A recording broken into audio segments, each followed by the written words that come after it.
The DOJ may be releasing the list of Jeffrey Epstein's clients. Will that really happen? It's sitting on my desk right now to review. U.S. government is now saying financier Jeffrey Epstein never kept a client list. Some of the president's most strident supporters are furious. Pam Bondi needs to be fired. The whole thing that this tape shows he didn't kill himself is like a joke. Like, they're not fooling anybody. By coming in and being part of the cover-up, the Trump administration has become part of it. So I'm going to go throw up, actually. I mean, I'm physically going to puke probably right now. Are you still talking about Jeffrey Epstein? This guy's been talked about for years. We have Texas, we have this, we have all of the things. And are people still talking about this guy, this creep?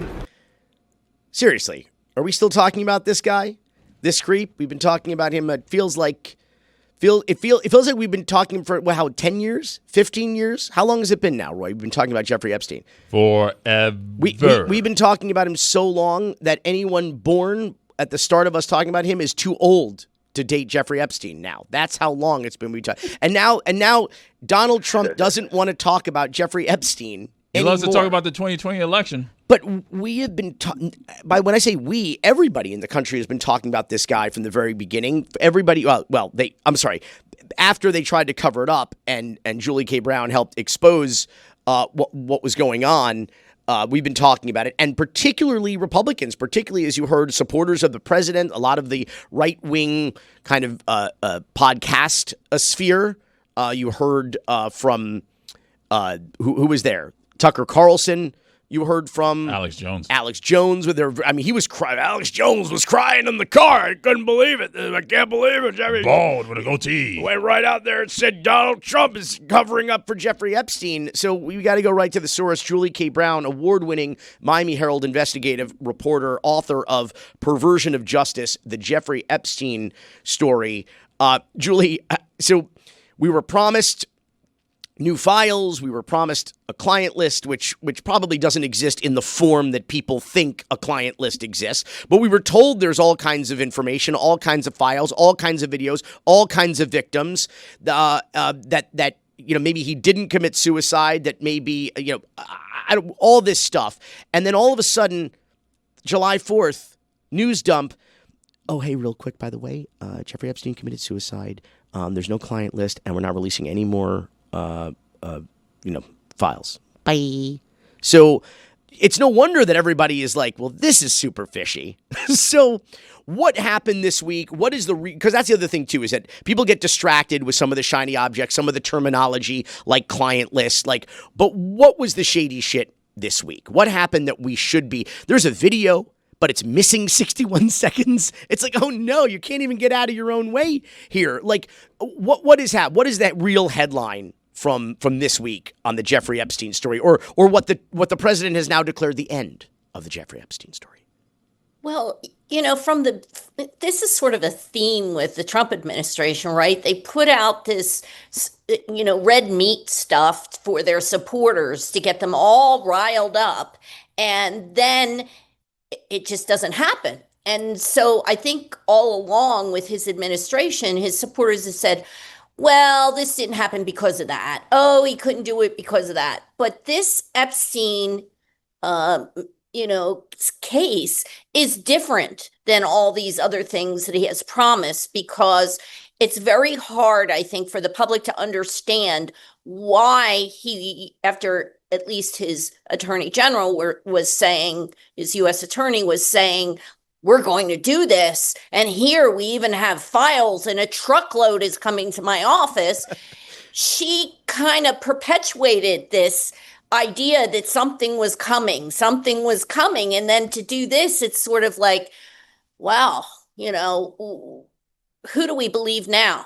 I mean, why? And the other irony I have to say about this is Trump's really not been a big part of the Jeffrey Epstein case. He was friends with Epstein a very, very, very long time ago. We honestly do not have any evidence that he was involved with Epstein's operation at all. But the irony of this whole thing is by doing this, he now becomes part of the story because he's now being accused of covering it up. So that makes you question what's in the files that he doesn't want you to see.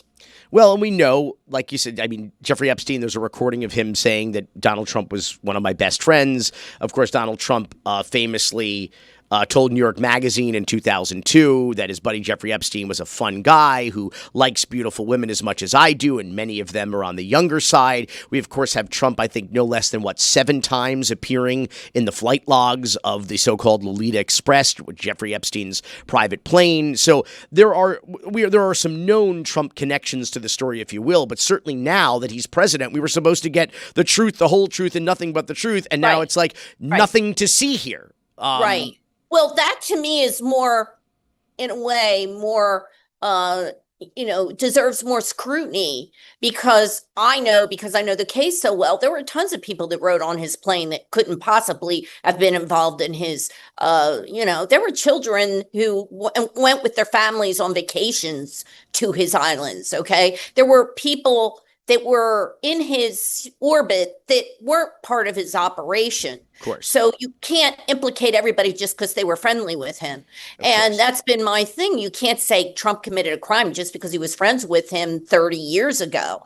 But now that Trump has said, we're not going to do anything, we're going to keep it quiet, you have to think, what is in there? There must be something in there. Because if he's not in there, then why wouldn't he just release some of it at least? Well, let's respond to some of the memes. I know this is weird. You're a real life investigative journalist, and I'm asking you to respond to memes and tweets and things. But, a lot of people are saying, like, well, what is Ghislaine Maxwell? Am I pronouncing that right? Roy, what's your friend's name? Ghislaine? G-H-I-S. Yes. Yeah, Ghislaine. I say Ghislaine. Ghislaine, I say, but, that's so I British. think there's a couple of different ways of pronouncing it. So but my question is, everybody's like, well, if there's no victims, if there's no clients, what is she in prison for? So to clarify, what is she in prison for? Well, she's in prison because there were 3 courageous victims that testified at trial about how they were abused not only by Epstein, but by her, directly by her. These were women who painfully, because I was in the courtroom when this happened, painfully described how they were recruited, painfully described how they were led to believe that he was going to change their lives and make them help them go to college or to beauty school or modeling school. I mean, he used fraud and coercion and other things to get these women to do what he wanted. And Maxwell was, in some ways, the mastermind of this whole Ponzi scheme, so to speak, that he created of young girls recruiting other girls to have sex with him. So you don't need a client list to put her away when the women are saying she sexually abused me, which is exactly what some of the women said, that she, in fact, was also involved in some of the sexual activities that happened. And in terms of complicity of third parties, we know that some Epstein survivors did file class action lawsuits against some banks, right? JP Morgan, Deutsche Bank. I believe they settled for like hundreds of millions of dollars between the two of them. Money. Right. I think it was reported like 290 million from one, maybe 75 million from another. Right. It's a lot of money. So, and I think we've heard from United States Senator Ron Wyden out of Oregon that he had actually delivered with a little bow on top a case to the DOJ that basically says, well, if there's not just perhaps civil complicity, but there might be some criminal complicity as well here. What do we know about? Because people are looking for blood, for scalps. I don't think political motivation should be how prosecutorial discretion is wielded. But are there other complicit parties, if not in the abuse, perhaps knowing about the abuse, covering up the abuse, profiting in perhaps even indirectly from it? What else do we know? Look, Epstein did not do this by himself. He had a whole team of people helping him. Some of the names of the people that were helping him have already been reported, Ghislaine Maxwell being among them, but there were other people that were helping him.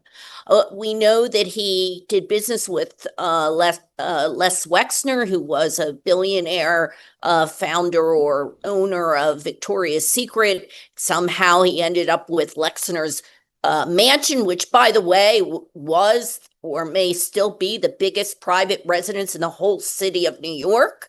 How did he get that house? There's no evidence that he got it just by buying it. He got it from Wexner for a reason.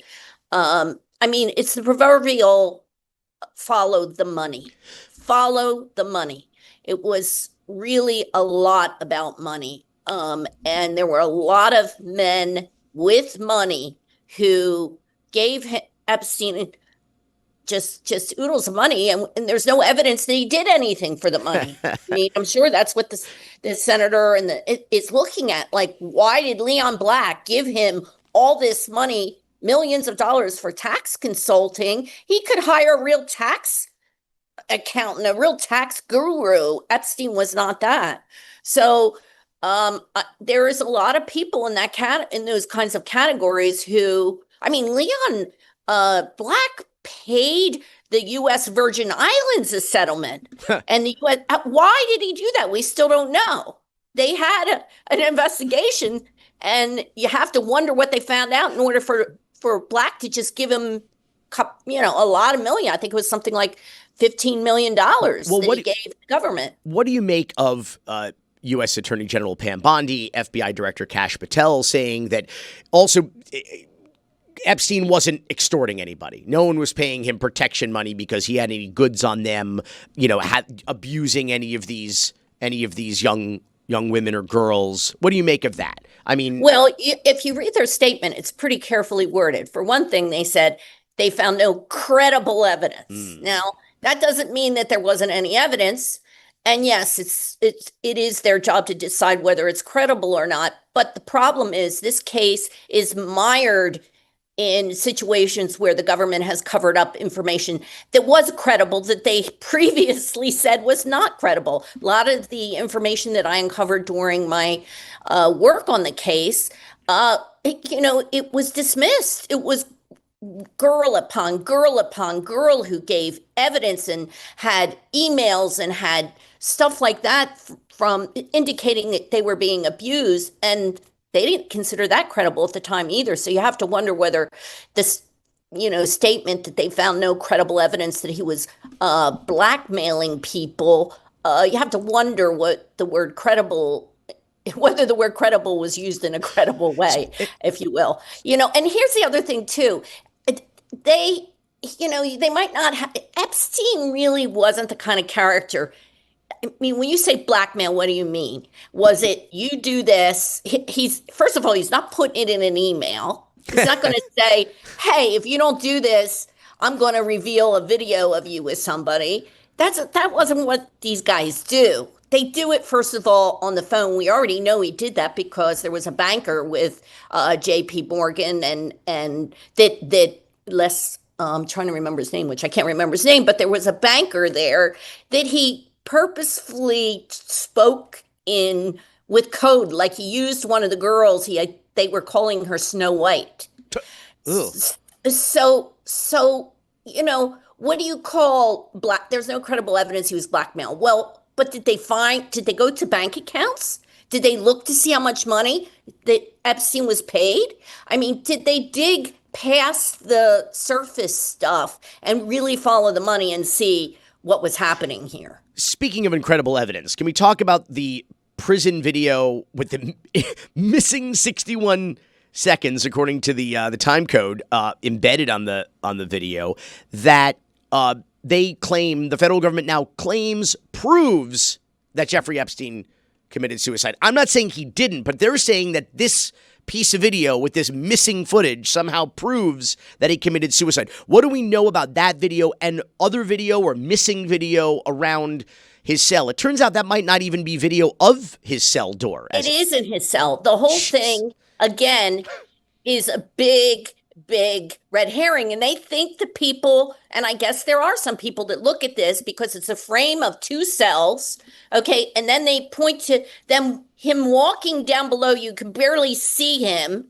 And now they're saying, oh, a minute is missing. Well, it doesn't matter. The video doesn't show Epstein's cell at all. It doesn't even show where people are going in and out of his cell. And if you read the report on his investigation, the guy who ran the cameras in the prison, the tech guy, says to investigators, none of the cameras were recording. Okay. What? They worked in real time. There was one camera that was recording. That is the camera that they showed you the footage of. But that camera is of what they call the common area. It doesn't show the walkways. For example, let's just say another inmate wanted to go in his cell. You would never know that because we don't have footage of his wing. There is a camera at the end of his hallway, but it wasn't recording. It wasn't working. So somebody could have, left one of the other inmates' cells unlocked. The inmate could have gone in and done something to him. I'm not saying this is what happened, but think about this. They're showing you a camera that doesn't even show his cell. So the fact that there's a minute missing is sort of like immaterial at this point. The footage that they showed you isn't even relevant. And you mentioned it on the show before, Michael Baden, a private famed pathologist, did examine the records and claim that there is some evidence that it was a homicide rather than a suicide. So at least there are some questions by some legitimate people. And it seems clear that the video evidence itself is not exculpatory. It does not prove anything one way or another. No, and there's other problems that have been outlined extensively with that whole mess, that they and Biden has Michael Baden has examined it extensively, and he even does forensic seminars using his case as an example of something that was really screwed up from the very beginning. And let me tell you one more thing.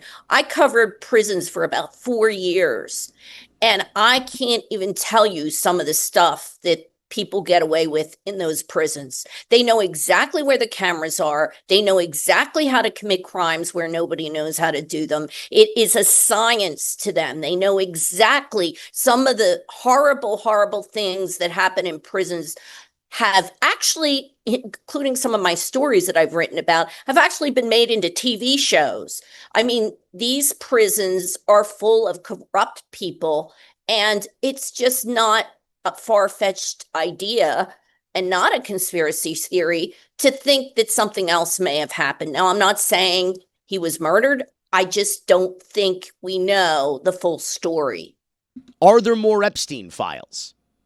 Oh my God, yes. There's tons of files. Tons of files. When she said she had the files sitting on her desk, I was just stunned. I'm like, those files wouldn't even fit in her office. I mean, remember, they did an investigation way back in 2005. All that stuff had to land at the Justice Department because, they did a subsequent investigation in New York, so they had to look at everything. Right. And remember, the Department of Homeland Security has records because he went in and out of all those airports with his private planes. They kept track of who was on his planes. They haven't released that. The FAA has flight records that haven't been released. There's been tons of material in different government departments that even hasn't been released. And like I said, you can look on the vault. There's 20, 30 parts. Jeffrey Epstein part 1, 2, 3, 4. And if you click on all those things, you'll see hundreds of pages. So there's probably tens, maybe hundreds of thousands of pages of documents, that are still missing, that are ostensibly at this point being covered up. Right, because they're all redacted. If you click on one of those Epstein files in the FBI vault, it's gibberish because it's all in code, or you put big boxes around stuff, essentially redacting almost the whole document. And there's thousands and thousands and thousands of pages like that. And so it can't be necessary just for the protection or, the redaction of a victim. If there's pages completely redacted, right? Complete pages. And the ones that are in the vault that are public, so-called public, that are redacted, you can see that they're some of them are early FBI reports where they're basically just saying, we got a tip that he was doing such and such in New Mexico. And we're following up on it. And we're going to New Mexico next week with some agents. I don't understand why they need to redact a document like that. There are some that are just literally just just part of the job where they're saying what they're doing and doesn't reveal the name of any victim or just tells you what they're doing. So it doesn't even make any sense. There's tons of material. What about all the stuff they found when they did the most recent search of his home when they arrested him? What did they find in his safe? They said they found couple passports, a lot of photos. There's just tons of reports that are out there that haven't been made public. Thank you, Julie K. Brown, investigative reporter from the Miami Herald, author of Perversion of Justice, the Jeffrey Epstein story. Read her at miamiherald.com. Like so many other Venezuelans, she cheered when Donald Trump was elected. She's a Venezuelan immigrant, now terrified of being deported. Through tears, wearing an ICE-issued uniform, Cynthia Oliveira begs for help. She, too, supported President Trump's promise to launch the largest deportation program of criminals in American history. Who did you vote for?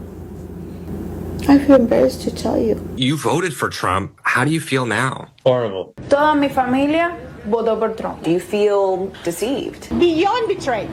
They used us. I feel like living in South Florida, surrounded by Republican voices, I was brainwashed into thinking I was one of them. I voted for change, but I didn't vote for this change. Nearly 70% of Cuban Americans in Miami-Dade County voted for Donald Trump in 2024. 61% of Doral, which is known kind of affectionately as Doralzuela. It is the largest concentration of Venezuelan immigrants anywhere, I believe, in the United States, the city of Doral, home to the Trump Doral, right by the Miami International Airport.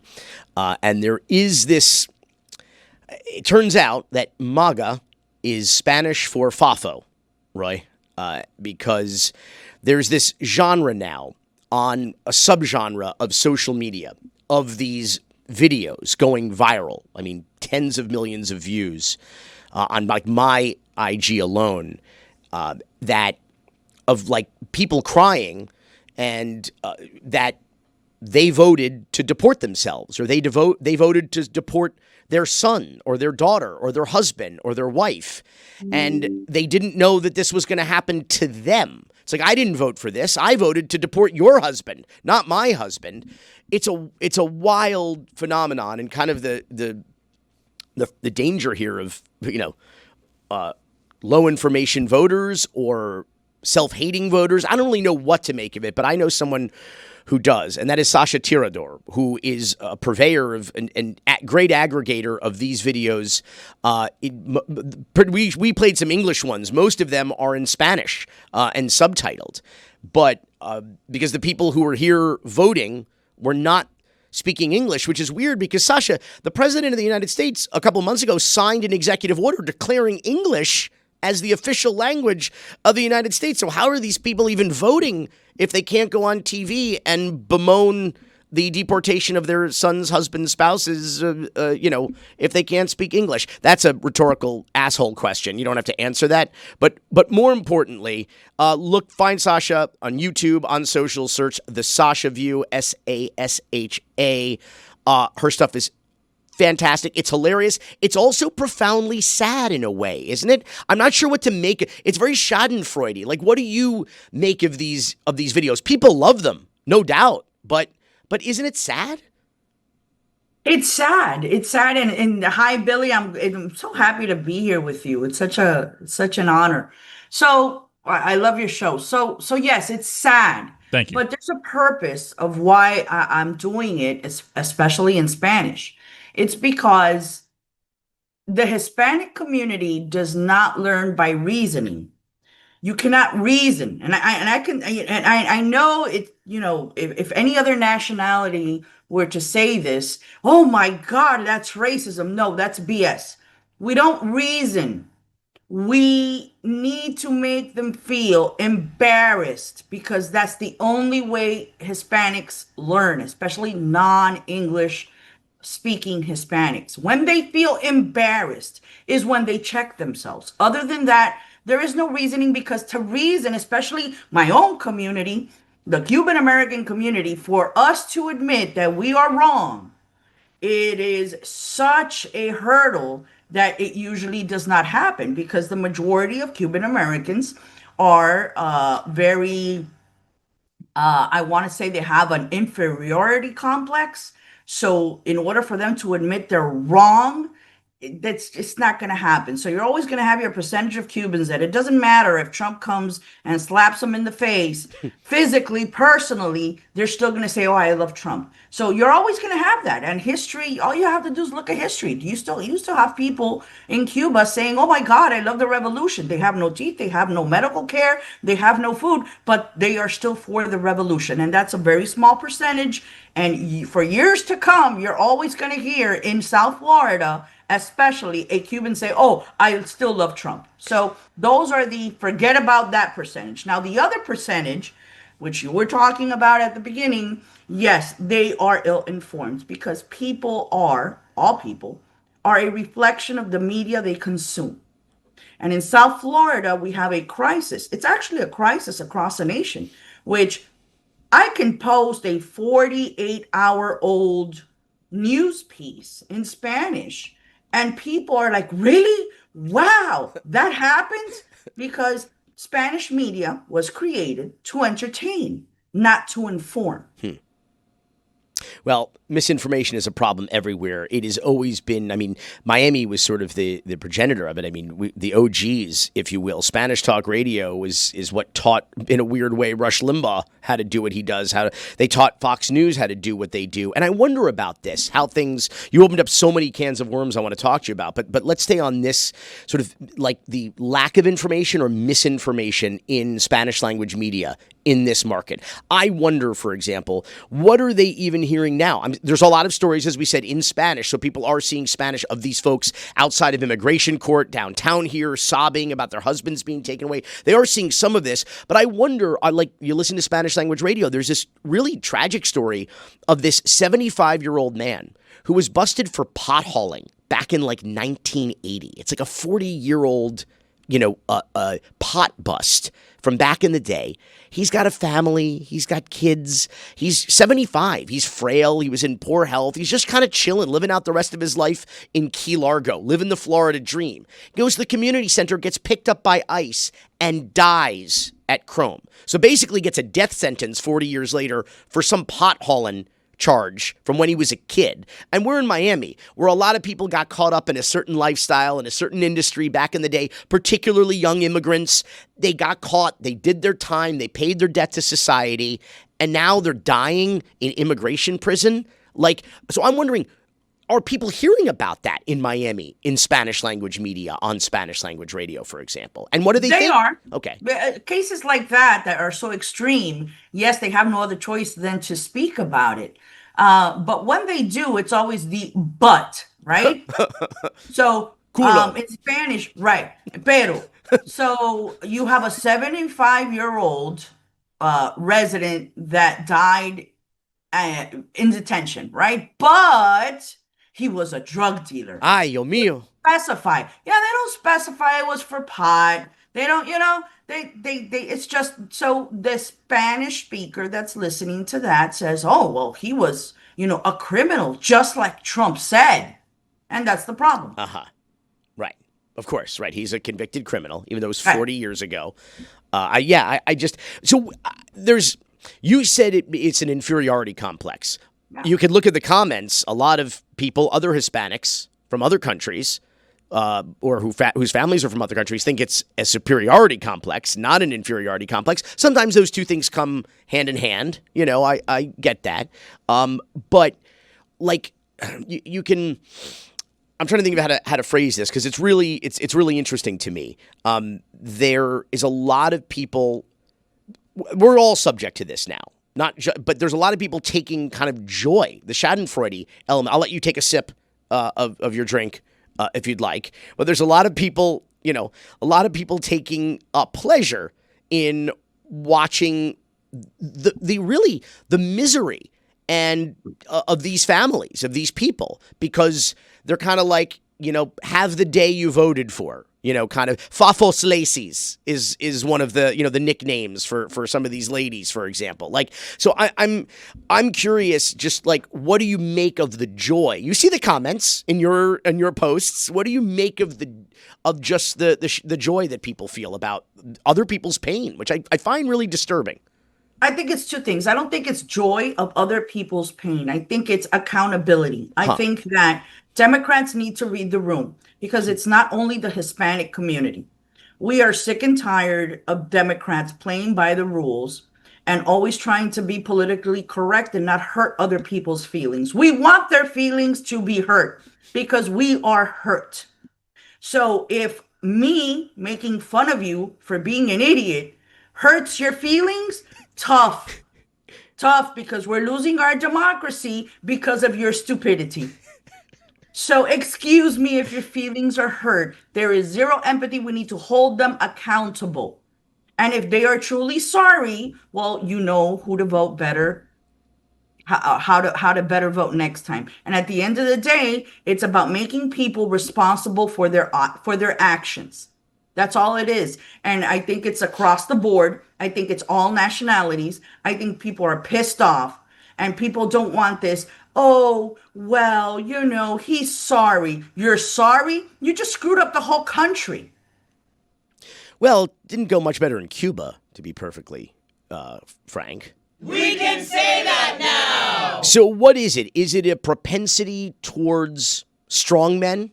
Whether it's right-wing strongmen like Batista or left-wing strongmen like Fidel. A lot of people who initially supported Fidel, were some of the very same people who fled or escaped.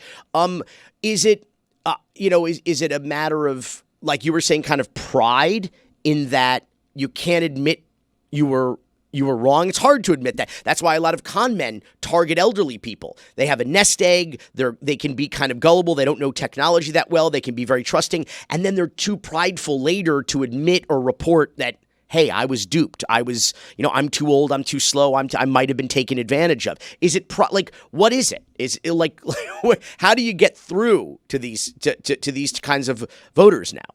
Well, the Democratic Party needs to wake up, and they need to understand that they have a very serious issue. And those of us that are registered in the party, well, we pay the price. You cannot get Hispanics to pay attention to you by just auto dubbing, an English show and expecting them to understand. So here's the thing. The misinformation is so grave. I have hundreds of followers that write me all the time and thank me because I explain very simple things as to what is a state representative. So when they hear the word representative, they assume it's a congressman or a congresswoman. So every time that I talk about politics on my show, I am sure to explain, hey, simple kindergarten stuff, because they don't know. There is the Congress, your federal representatives and your Senate. And by the way, every state has a mini Congress. And your mini Congress has your state reps and your state senators. And I explain it. And they find out for the first time that exists after years of being an eligible voting citizen. So we have a problem, not only the misinformation across the board, not only in South Florida when it comes to Spanish media, we have a big problem because they don't know how the system works.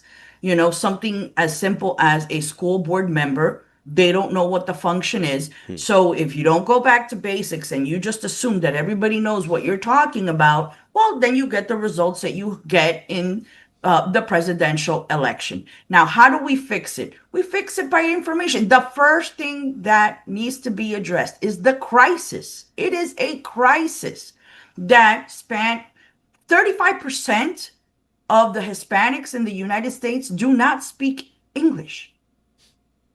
They don't. But what about the executive order from the president? I don't understand. Well, If they even found out about it, because I still have people that write to me and argue that there is no official language in the United States. Oh, I don't know. And then when I present them, hello, this is an executive order signed by your Papa Trump, they're like, that's fake news. Oh. Whoa. Well, you also signed an executive order saying that it's the Gulf of America now. So, You're Right. And then you have... You're goddamn right, meatball. I think that there is, for campaigning purposes, right? I think that Democrats need to understand that for campaigning purposes, there are Latinos and there are Hispanics. Hispanics are those that do not speak the language. For campaigning purposes, they need to divide it up like that, and they need to understand that there's a big crisis. So it's interesting. Gulf of America, you'll have the followers, the Trump supporters saying, okay, fine, Gulf of America. Those are your Hispanics, and then your Latinos are like, hell no. Sasha, let me ask you this before we go. You post such a glut of compelling, amazing, funny, tragic content. What is the one that you can think of recently that made you sip the hardest from your MAGA tears mug? Like, what is the one that stands out? Tell me. Oh, the redhead. The redhead Eumaris Laces. And the reason why I call them Eumaris Laces is because there is a very specific demographic in the Cuban American community that their names start with Y. And if your name starts with a Y, as a Cuban, I know that you haven't been in the country long, right? Why is that? Well, because they, after the revolution, parents started naming their kids, like, for example... In alphabetical order? I mean, why is... Well, because everything that sounds American starts with a Y. For example, U.S. Navy. So how do you say U.S. Navy? Not in Spanish, but in Cuban. You say Yus Navi. So that's with a Y. Right. So they just started putting Y on everything. So it's a very popular name, and it's a joke that all Cuban Americans understand. So this redhead goes on camera for, I think it was Telemundo, and she says the story of how now she can't be reunited with her daughter. She's a permanent resident. She is not a citizen. Okay, she is a permanent resident. She was waiting for her daughter. Boom, out of the blue, Trump says, no more reunification. Everything is suspended, right? So she can't reunite with her daughter that had already been approved. And she goes on camera to say, this is very painful because I had a lot of hope and trust in our president. I supported him. How the hell do you support someone without having the right to vote? How does that happen? And how do you think it's okay to even admit that you're not a citizen and you supported the fact that you were going to screw every other nationality, but I'm Cuban, so I'm privileged. That privilege that she thinks she deserves or that she earned, she did not. The only reason why Cubans have any privilege, it's because of the first Cuban exile, and it was a trade-off to the men that were trained to go and fight the Bay of Pigs War in turn for not recognizing them as veterans. Here you go. You can have the Cuban Adjustment Act. That's all it was. So they're very entitled. They don't even know why they have these rights. So that's the one that stood out the most to me, and the most where I actually sipped the hardest. MAGA tears. And she actually did a reply video. Really? Yeah, she did. Oh, I haven't seen the follow-up yet. No, I haven't done it yet. I'm going to do it this week because I've been a little busy, but I'm going to reply to her because she talks about how, she's a political refugee, yet I have video of her partying in Cuba. So explain that to me. Uh-oh. ¡Comunista! ¡Comunista! I have to tell you, there's so much. I'm sure you've been busy. There's so much of this content. My favorite, not favorite, but the most twisted one for me is the woman whose son has been in the United States for 22 years. He's got a family now. But back when he was a teenager, he was like in high school, he didn't graduate till he was 19. He had a high school girlfriend. It was one of these Romeo and Juliet situations, though, and he became a registered sex offender as a result. Not making excuses, just giving the facts. The man's a registered sex offender, okay, since 2007. This conviction for lewd and lascivious battery with a person 12 to 15 years of age. But here's the thing. His mother, speaking in Spanish on Telemundo, says, my son has been arrested by ICE and is going to be deported. And she feels, quote, very betrayed because I never thought Trump would do this to me. And I'm like, you voted for Trump knowing your son was a registered sex offender. And if you said to me right now, listen, Bill, I'd like everybody to have due process. I'd like everyone to be considered as unique individuals based on the facts of their case. But if you said to me, listen, they're going to draw a red line. Every registered sex offender, every immigrant convicted of who has a, who lost their green card or whatever, they're going to be deported. How could you argue with that? Meaning this lady voted to deport her son and is now on TV crying about her sex offender son being deported. Like, because she was told through Spanish media, because there you have a perfect example of someone that does not speak English, and she was told through Spanish media that Trump was the best friend of the Cuban community. Best friend of Jeffrey Epstein. That's why she thought her son was safe. Right. Well, it could be. If she even knows who Jeffrey Epstein is. See, the misinformation is just, it's horrendous. It's horrendous. But at the end of the day, that's what you have. What about the video of the old lady lying in bed saying, Trump, I had so much faith in you. How can you deport my grandson? I had so much, like they speak into the camera as if they are personal friends of Donald Trump, because that is how the Spanish media portrayed Trump to the Hispanic community. But besides that, the Cuban and the Venezuelan community voted in a very selfish way, because those that did know that he is a criminal voted because they believed that Trump was going to liberate Venezuela and Cuba for them. And they did not care that they would destroy the democracy in the United States as long as their countries were free. So that's the other percentage of the Spanish community that voted in a selfish way, knowing that they were voting for a delinquent.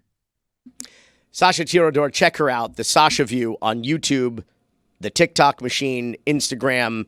Fabulous follow. Even if you don't speak Spanish, by the way, it's still she's still amazing. Sasha, thank you so much. Please come back. Thank you for having me. Anytime. Please come back.